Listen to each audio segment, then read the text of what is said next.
sangat perhatian dan bijaksana. Bab 777.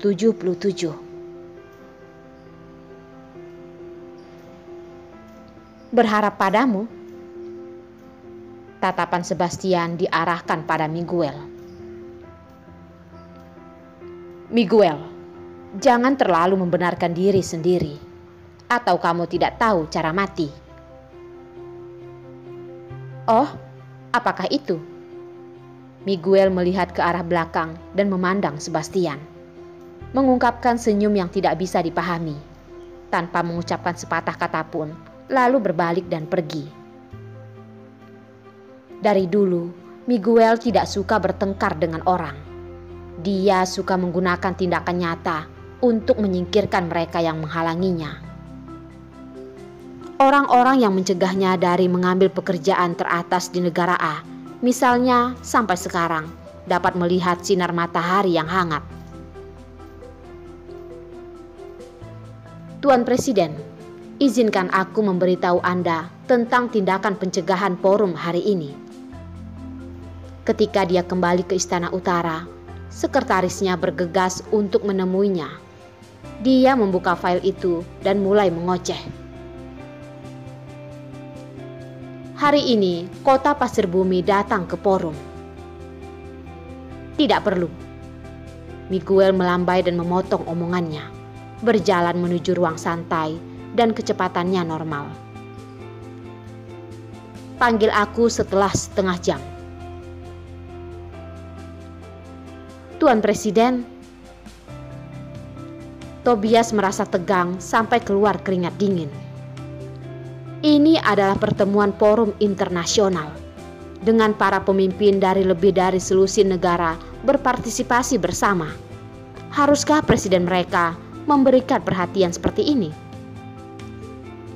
Baru-baru ini, Tuan Presiden selalu pergi dengan Paco dan sopirnya dengan asisten pribadinya, Richard. Tidak tahu apa yang mereka lakukan. Namun, yang penting lagi, adakah acara nasional besar? Memikirkan hal ini, Tobias menatap Paco yang kembali dengan Miguel. Dia memandangi tubuhnya yang tinggi dan berdiri di pintu seperti dinding. Dia dengan berani bertanya, Tuan, hei, dapatkah Anda memberitahuku Tuan Presiden kita akhir-akhir ini sedang sibuk apa? Sebelum dia resmi menjabat sebagai presiden, Tuan Presiden mereka selalu sibuk sampai larut malam, dan sisanya berada di Istana Utara. Apa yang dia lakukan, semua orang di sekitarnya pun tahu. Paco adalah pengawal yang paling setia dan efektif di bawah tangan Miguel. Dia tidak akan muncul dengan publik di depan Miguel. Dia adalah orang yang bertanggung jawab atas keselamatan Miguel. Miguel sangat percaya dan menggunakan kembali. Bagaimana bisa seseorang membiarkan orang meminta berita dari mulutnya? Dia memandang Tobias dengan dingin dan sepertinya berkata, Nak, lakukan pekerjaanmu. Yang bukan urusan kamu, jangan banyak mulut. Sekretaris itu ditatap oleh Paco, sangat ketakutan sehingga semua 5 jiwa melarikan diri. Dia bergegas ke satu sisi dan menunggu dengan hormat untuk presiden mereka. Dia tidak berani bicara terlalu banyak. Miguel bukannya tidak mengabaikan acara-acara nasional, tetapi proses pertemuan forum ini dan hal-hal yang membutuhkan perhatian khusus telah lama tercetak di benaknya. Dia tidak pernah bertempur tanpa persiapan dan pemahaman yang baik. Bagaimana forum yang begitu penting dapat mengandalkan sekretarisnya untuk membantunya mencatatkannya? Atau tidak mungkin menunggu sampai 2 jam sebelum pertemuan untuk mempersiapkan? Kembali di ruang tunggu, Miguel mandi dan berganti pakaian jadi. Sebagai pimpinan negara, pakaian yang pantas juga sangat penting. Miguel berdiri di depan cermin seluruh badan dan memandang dirinya sendiri di cermin. Dia memikirkan Orilla dalam benaknya. Gadis kecil itu banyak kebiasaan yang sama seperti ketika masih muda dan tidak ada yang berubah. Misalnya, ketika dia tidur di tengah malam, dia suka memegang boneka. Tadi malam, dia menganggapnya boneka yang biasanya dipegang. Dia mencoba dirinya dari waktu ke waktu. Jika dia tidak tahu kebiasaan kecilnya, dia bahkan akan berpikir dia merayunya dengan sengaja. Ketika memikirkannya, garis-garis tegas dan acuh Miguel di wajahnya tidak bisa tidak bersikap lembut. Yang unik untuk Orilla.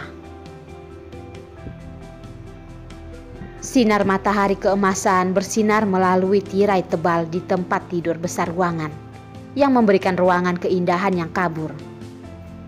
Orilla yang dimandikan di bawah sinar matahari dengan malas berbalik dan mengulurkan pinggang malas yang besar dan menyentuh perut yang lapar. "Bu Pita, aku ingin makan daging babi panggang."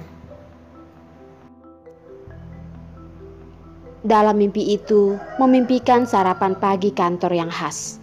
Daging babi panggang, pangsit udang yang berkulit tipis, kaki ayam dan sebagainya. Semuanya bisa membuat Orilla mengeluarkan liur, sambil berteriak kepada Bu Pita untuk menyiapkannya. Bu Pita adalah pembantu rumah tangga yang memiliki spesialisasi dalam makanan. Skill memasaknya sangat baik. Makanan yang dibuat tidak hanya lezat, tetapi juga sangat baik. Orilla sangat menyukainya. "Bu Pita, kamu harus menyiapkan lebih banyak. Rilla sedang ingin makan banyak." Sambil berbicara, Orilla sambil menjilati mulutnya. Sudah tidak sabar ingin memakan sarapan pagi yang enak. Setengah hari berteriak, tidak ada yang menjawabnya. Dan kemudian dia ingat bahwa dia tidak sedang berada di rumahnya di New York, tetapi di kota negara A, ribuan kilometer jauhnya dari New York. Di sini jauh dari rumah, tapi untungnya ada Abang Hanselnya. Abang Hansel. Memikirkan Abang Hansel, Orilla tiba-tiba duduk dan melihat sekeliling ruangan. Tapi di mana Abang Hansel? Mungkin Abang Hansel pergi setelah dia tertidur. Dia berpikir dengan suram, tetapi cahaya dari sudut matanya menangkap catatan di meja samping tempat tidur. Dia mengambil dan melihat beberapa kata yang kuat. Babi kecil yang malas. Abang Hansel masih harus bekerja, harus pergi dulu. Sarapan sudah abang siapkan untukmu. Dan kamu harus ingat untuk makan ketika bangun. Jika aku tahu kamu tidak memakan sarapan paginya, konsekuensinya akan sangat serius. Setelah menulis kata, Abang Hansel menjatuhkan namanya di akhir dan mengatakan itu disertai dengan senyum cerah seperti matahari. Orilla mengambil kertas catatan dan menempelkannya di hati. Dan kebahagiaan tampaknya beriak di lautan kebahagiaan. Abang Hansel harusnya sibuk dengan kerjaan, tetapi dia juga menyiapkan sarapan untuknya. Dia sangat sibuk, masih berpikir untuk tidak membiarkannya kelaparan. Orilla bergegas ke dapur, melihat di atas kompor ada panci yang berisi bubur gandum. Tidak hanya itu, juga ada 2 telur goreng berbentuk hati. Karena Abang Hansel menyimpannya di dalam panci penghangat.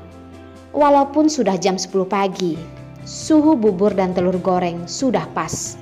Tidak dingin atau panas, dan bisa dimakan kapan saja. Orilla sangat tersentuh sehingga dia tidak tahu harus berkata apa. Abang Hansel benar-benar sama seperti ketika dia masih kecil. Dia tidak berubah sama sekali. Ketika dia merawatnya, dia sangat perhatian. Orilla mengambil napas dalam-dalam dan diam-diam membuat keputusan. Kemudian, dia akan merawat Abang Hansel dengan sangat hati-hati dan membiarkannya merasakan kehangatan rumah dan merasakan cintanya. Setelah mencuci wajahnya dan menyikat giginya, Orila mulai menikmati sarapan yang disiapkan khusus untuknya oleh Abang Hansel. Orila mengambil telur gorengnya dan menggigitnya di mulut. Kemudian dia mengambil foto dari ponselnya dan mengirimkannya ke Abang Hansel dengan kata-kata, "Abang Hansel, Rila mendengarkanmu dan memakan telur gorengmu." Setelah mengirimkannya, Orila menatap layar ponselnya dengan bersemangat dan berkata pada dirinya sendiri, "Abang Hansel, tolong puji, memohon pujian." Tapi setelah menunggu lama, tidak mendapatkan jawaban dari Abang Hansel. Abang Hansel pasti sedang sibuk. Sebagai presiden suatu negara, dia memiliki banyak hal yang harus dilakukan setiap hari. Ketika dia sibuk, dia bahkan tidak punya waktu untuk melihat ponselnya. Ya, tidak masalah. Dia akan menunggu. Abang Hansel pasti akan membalasnya ketika dia melihat pesan darinya. Ketika Orila berpikir begitu, dia menerima balasan dari Abang Hansel. Abang Hansel hanya menjawab dengan kata yang sangat sederhana, "Pintar." Hanya satu kata. Tapi Orila puas. Abang Hansel bisa menjawabnya dalam jadwalnya yang sibuk. Itu tidak mudah. Bagaimanapun, tidak semua orang menganggur seperti dia. Orila sedang melihat ponselnya yang menerima berita Forum Ekonomi Internasional ke-26 dibuka pada jam 9 di Atmajaya hari ini. Tuan Presiden dari negara kita dan para pemimpin dari banyak negara berpartisipasi bersama.